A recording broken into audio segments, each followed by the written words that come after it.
নমস্কার, cooking with Rajbanshi blog চ্যানেলে আপনাদের সকলকে স্বাগত জানাই।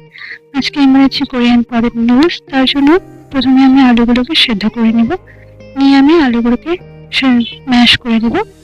ম্যাশ করে নেওয়ার পর ওখানে আমি দেবো অল্প কর্নফ্লাওয়ার, দিয়ে আমি একটু হাত দিয়ে ওখানে মেখে একটু সুন্দর ডো বানিয়ে নেব।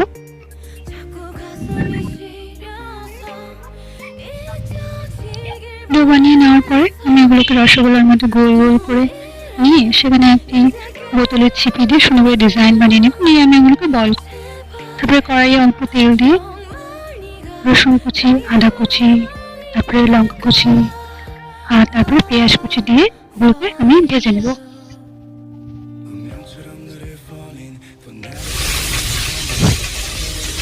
ভেজে নিয়ে যখন ওগুলো নরম হয়ে আসবে তখন আমি সেখানে একটি সস ঢেলে দেবো, যেখানে আমি